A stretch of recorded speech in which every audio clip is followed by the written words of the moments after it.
अस्सलामुअलैकुम। मेरा नाम सैयद वकार हुसैन शाह है और मैं आपको अपने यूट्यूब चैनल वकार वेल विशर में खुश आमदीद कहता हूँ। और अपनी क्लास का आगाज़ हदीस करीम से करते हैं। रसूलुल्लाह सल्लल्लाहु अलैहि वसल्लम ने अरशाद फरमाया, एक औरत को बिल्ली की वजह से आज़ाब दिया गया। उसने इसे बांध दिया था हत्ता कि वह मर गई। बस इसी वजह से वह जहन्नम की आग में चली गई। उसने इसे बांधे रखा, ना इसे खिलाया ना पिलाया, और यूं ही छोड़ा रखा कि वो हशरातुल अर्ज़ ही खा लेती। तो प्यारे बच्चों, आज की क्लास में हम क्लास 11 चैप्टर नंबर 6 एक्सरसाइज 6.5 के क्वेश्चन नंबर 1 से लेकर क्वेश्चन नंबर 5 तक सॉल्व करेंगे। तो वीडियो को शुरू करने से पहले हमें कमेंट सेक्शन में लाजमी बताएं कि आप हमारी वीडियो कहाँ से देख रहे हैं और आप किस कॉलेज में पढ़ते हैं। तो चलते हैं अपने क्वेश्चन की जानिब। क्वेश्चन नंबर 1 को शुरू करने से पहले हमारे पास प्रोबेबिलिटीज़ के दो लॉज हैं कि probability of A union B हमारे पास बराबर होता है probability of A plus probability of B. ये वाला रूल हम तब लगाते हैं जब A and B are disjoint से ये बना दे कि ए और बी में कोई भी ऐसा पॉइंट नहीं है जो दोनों में कॉमन हो। और इसी का एक और लॉ हमारे पास ये होता है कि probability of A union B is equal to probability of A plus probability of B minus probability of A intersection B. और ये वाला रूल हम तब लगाते हैं जब हमारे पास ए और बी में कोई कॉमन पॉइंट होता है, यानी कोई ऐसी वैल्यू हो जो ए में भी हो और बी में भी हो। तो अगर हम क्वेश्चन की तरफ चलें तो हमारे पास कुछ वैल्यूज़ हैं कि प्रोबेबिलिटी ऑफ ए हमें गिवन है कि 2/5 है, प्रोबेबिलिटी ऑफ बी हमारे पास है 2/5 और probability of A union B वो हमारे पास है 1/2। और हमने फाइंड करना है probability of A intersection B, और ये वैल्यू हमने फाइंड आउट करनी है। तो हमारे पास हमने एक रूल पढ़ा है कि अगर हमारे पास ए और बी में कोई वैल्यू कॉमन हो तो हमारे पास एक फार्मूला है probability of A union B is equal to probability of A plus probability of B minus probability of A intersection B. तो हमने ये चीज़ फाइंड करनी है, इसको उधर ले जाते हैं और इस वैल्यू को इधर लेकर आ जाएं तो ये आ जाएगा probability of A intersection B is equal to probability of A plus probability of B minus probability of A union B. Value put कर दें, probability of A 2/5, probability of B 2/5, probability of A union B तो वो आपके पास है 1/2। तो सबसे पहले अगर हम एलसीएम लेते हैं तो ये आ जाएगा 5 2 आर 10, 5 मल्टीप्लाई 2, 5 मल्टीप्लाई बाय 2 और 2 मल्टीप्लाई बाय 5 तो ये आपके पास आ जाएगा 4 प्लस 4 माइनस 5 तो ये आ जाएगा 4 प्लस 4 8, 8 में से 5 निकालेंगे तो 3/10। तो यानी आपके पास जो आ गई है probability of A intersection B वो आपके पास है 3/10 और ये हमारा आंसर है। चलते हैं इसके सेकंड पार्ट की जानिब। क्वेश्चन नंबर 2 को स्टार्ट करने से पहले एक छोटा सा कंसेप्ट है कम्प्लीमेंट्री इवेंट्स के probability of E plus probability of E dash equal to 1। ये ई डैश से ये मुराद है, अगर प्रोबेबिलिटी ऑफ ई से मुराद है कि इवेंट अकर हो रहा है तो प्रोबेबिलिटी ऑफ ई डैश से ये मुराद होगा कि इवेंट अकर नहीं हो रहा। और अगर हम ई इंटरसेक्शन ई डैश करेंगे तो उसमें कुछ भी नहीं आएगा, हमेशा फाई आएगा, यानी कभी भी इसमें कोई एलिमेंट ऐसा नहीं होगा कि वो अकर हो भी रहा हो और नहीं भी हो रहा हो। तो चलते हैं क्वेश्चन नंबर 2 की जानिब। हमारे पास यहाँ कुछ वैल्यू गिवन है कि प्रोबेबिलिटी ऑफ ए हमें दी गई है 1/2, प्रोबेबिलिटी ऑफ बी डैश हमें दी गई है 5/8 और एक हमें ये दी गई है probability of A union B is equal to 3/4। तो सबसे पहले देखें हमारे पास जो वैल्यू उसने फाइंड आउट करने को कहा है वो आपके पास ये है कि probability of A intersection B find करना है। अगर हम probability of A intersection B वाला कंसेप्ट ये लगाते हैं तो इसमें आप ये देखें हमें 3 वैल्यू चाहिए। प्रोबेबिलिटी ऑफ ए वो आपके पास है, probability of A union B ये भी है और प्रोबेबिलिटी ऑफ बी डैश नहीं है। तो इसका मतलब है अगर हम कम्प्लीमेंट्री इवेंट्स को इस्तेमाल करते हुए हम ये कह सकते हैं कि probability of B plus probability of B dash equal to 1। इस वैल्यू को उधर शिफ्ट कर दें, यह आ जाएगा probability of B is equal to 1 minus probability of B dash. तो ये आपके पास आ जाएगा 1 minus probability of B dash की वैल्यू है 5/8। तो यहाँ से 8 को एलसीएम ले लें, 8 1 जार 8, 8 माइनस 5 तो ये आपके पास आ जाएगा 3/8, यानी कि आपके पास प्रोबेबिलिटी ऑफ बी आ गई है 3/8। तो बस अब हम इसके लिए फार्मूला बनाते हैं जो हमने पहली वैल्यू को फाइंड आउट करना था। तो हमारे पहली वैल्यू हमने फाइंड करनी है probability of A intersection B का डायरेक्ट फार्मूला बनाएं इस वैल्यू को हम इधर ले आएंगे और इस वैल्यू को इधर लेकर चले जाएंगे, तो ये आपके पास आ जाएगा probability of A plus probability of B minus probability of A union B. बस डाटा पुट करते हैं। प्रोबेबिलिटी ऑफ ए हमारे पास है 1/2, प्रोबेबिलिटी ऑफ बी हमने निकाली 3/8 और probability of A union B आपके पास है 3/4। तो अगर आप इन सब वैल्यू का एलसीएम लेंगे तो 8 ही आ जाएगा।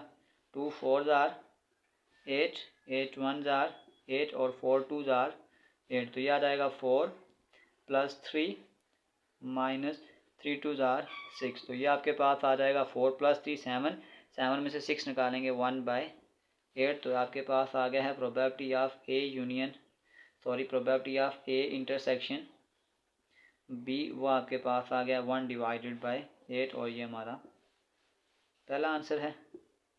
चलते हैं इसी के सेकंड पार्ट की जानिब। सेकंड पार्ट को फाइंड आउट करने के लिए अब हमें प्रोबेबिलिटी ऑफ ए डैश चाहिए, तो हम फिर वही कंसेप्ट लिखेंगे कम्प्लीमेंट्री वाला, इवेंट्स वाला, कि probability of A plus probability of A dash is equal to 1 आ जाएगा।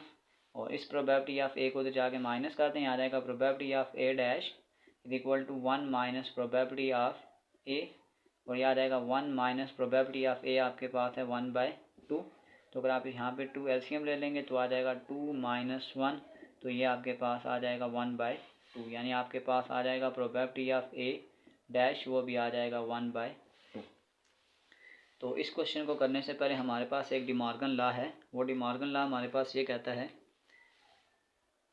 बाय डिमॉर्गन्स लॉ, ये हमारे पास एक रूल होता है कि probability of A complement intersection B complement is equal to, ये होता है probability of A union B का होल कम्प्लीमेंट। इसको भी हम कम्प्लीमेंट्री इवेंट की फॉर्म में लिखना चाहें तो हम ये लिख सकते हैं कि probability of A union B का whole complement plus probability of A union B equal to 1, यानी प्रोबेबिलिटी ऑफ हम लेंगे प्रोबेबिलिटी ऑफ ई है और ये प्रोबेबिलिटी ऑफ ई कम्प्लीमेंट है। हमने इसको ई कम्प्लीमेंट को फाइंड आउट करना है, तो इस वैल्यू को उधर माइनस कर दें, तो ये आ जाएगा probability of A union B का whole complement is equal to, ये आ जाएगा 1 minus probability of A union B. तो यहाँ पे हम पुट कर सकते हैं 1 minus probability of A union B आपके पास है 3/4। तो अगर मैं यहाँ पे 4 एलसीएम ले लूँ तो ये आ जाएगा 4 1 जार 4 4 - 3, तो ये आपके पास आ जाएगा 1/4। तो इस चीज़ को मैं दोबारा से अगर उस फॉर्म में लिखना चाहूँ तो मैं ये लिख सकता हूँ कि मेरे पास जो probability of A union B का होल कम्प्लीमेंट है मेरे पास किसके बराबर था, probability of A complement intersection B complement, और अब हमने यही चीज़ फाइंड करनी थी और हमारे पास ये आंसर है 1/4। तो ये हमारा फाइनल आंसर है। चलते हैं नेक्स्ट क्वेश्चन की जानिब। 3 हमें गिवन दिया हुआ है कि प्रोबेबिलिटी ऑफ ए आपके पास है 0.5, probability of A union B वो आपके पास है 0.6 और हमने फाइंड करना है प्रोबेबिलिटी ऑफ बी। और एक कंडीशन हमें गिवन है कि A and B are mutually exclusive, given that A and B are mutually exclusive.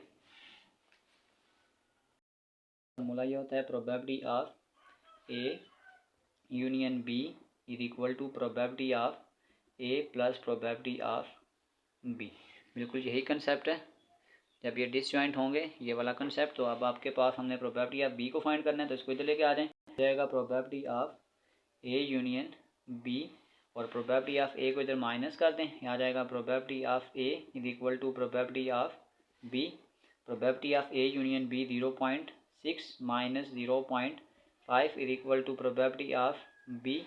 0.6 में से 0.5 निकालेंगे तो ये आपके पास आ जाएगा 0.1 is equal to probability of B, और ये हमारे पास आंसर है।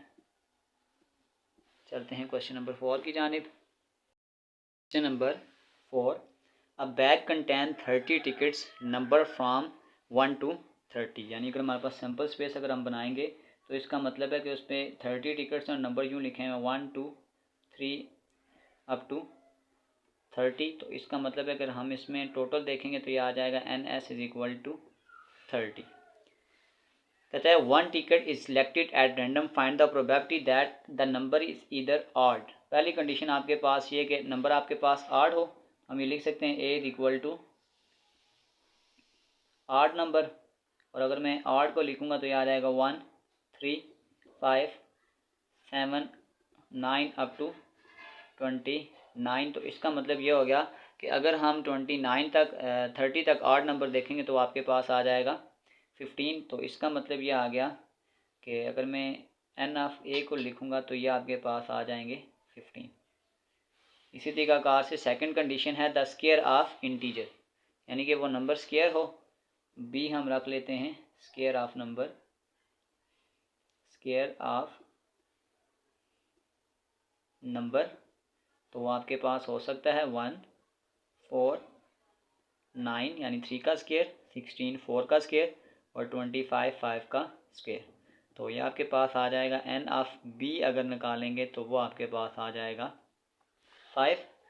तो अब अगर हम देखें तो हमारे पास कुछ ऐसे नंबर भी होंगे जो इन दोनों में आ रहे हैं। तो अगर हम ये निकालते हैं A इंटरसेक्शन B, तो अगर हम उसको देखें तो आपके पास देखें 9 ऑड नंबर यहाँ पे भी आ रहा है और 25 भी यहाँ पे भी आ रहा है और 1 भी आ रहा है। इसका मतलब है मैं अगर ऑड नंबर लिखूँ तो ये आ जाएगा 1 9 और 25। तो इसका मतलब ये हो गया कि अगर मैं इसको गिन के लिखूँ तो ये आ जाएगा n of A intersection B और वो मेरे पास आ जाएंगे 3। बस फार्मूला लगाते हैं, ये वाला फार्मूला ये। तो ये आपके पास आ जाएगा probability of A union B is equal to probability of A plus probability of B minus probability of A intersection B। तो बस इसका फार्मूला बना दें तो ये आपके पास आ जाएगा प्रोबेबिलिटी ऑफ A हमारे पास आ जाएगा n of A divided by NS। तो ये आपके पास आ जाएगा n of B divided by NS minus n of A intersection B divided by NS। तो अब हमारे पास n ऑफ A में हमारे पास 15 नंबर थे, टोटल सैम्पल स्पेस 30 था। n ऑफ B आपके पास 5 ओवर 30 और ये आपके पास आ जाएगा 3 ओवर 30। तो अगर हम 30 एलसीएम ले लें तो ये आ जाएगा 15 प्लस 5 माइनस 3, 15 प्लस 5 तो ये आपके पास आ जाएगा 20 में से 3 निकालेंगे तो ये आपके पास आ जाएगा 17 डिवाइडेड बाय 30। तो हम ये कह सकते हैं probability of A union B, यानी कंडीशन ये थी कि वो नंबर आपके पास ऑड भी हो और स्क्वायर भी हो सकता है। तो आपके पास आ जाएगा 17 डिवाइडेड बाय 30 और ये हमारा फाइनल आंसर है। चलते हैं क्वेश्चन नंबर 5 की जानिब। Number 5, a student find probability of passing an algebra test. Suppose करते हैं एक इवेंट रखते हैं और पासिंग अलजेब्रा टेस्ट। तो इसका मतलब है वो आपके पास है 8 ओवर 9। तो हम what is the probability of failing test यानी A dash failing algebra test हमने यानी कि ये फाइंड आउट करना है। तो अगर हम कम्प्लीमेंट्री इवेंट्स का रूल फाइंड आउट करें यानी हम ये कह सकते हैं probability of A plus probability of A dash equal to 1। तो हमने probability of A dash find out करनी है। तो आपके पास आ जाएगा 1 minus probability of A, 1 minus probability of A वो आपके पास है 8 ओवर 9। तो 9 हम एलसीएम लेंगे, 9 1 ज़ा 9 माइनस 8 तो ये आपके पास आ जाएगा 1/9। यानी हम ये कह सकते हैं probability of failing test is equal to 1/9 और ये हमारा आंसर है। इसी के साथ हमारी एक्सरसाइज 6.5 क्वेश्चन नंबर 1 से लेकर क्वेश्चन नंबर 5 तक कंप्लीट हो चुके हैं। डिस्क्रिप्शन में मैं इस पूरे चैप्टर के एक्सरसाइजेज के लिंक डाल दूंगा। अगर आपको किसी भी जगह मसला हो तो आप आसानी से जाकर वो क्वेश्चन विजिट कर सकते हैं। आखिर में एक छोटा सा मैसेज अपने देखने और सुनने वालों के लिए, अगर किसी के पास जहानत की इंतहा भी हो, लेकिन अगर वो कुछ करने की शदीद ख्वाहिश नहीं रखता तो वो कुछ नहीं पा सकता। तो प्यारे बच्चों, अपना बहुत सारा ख्याल रखें। मिलते हैं अगली वीडियो में, तब तक के लिए अल्लाह हाफिज़।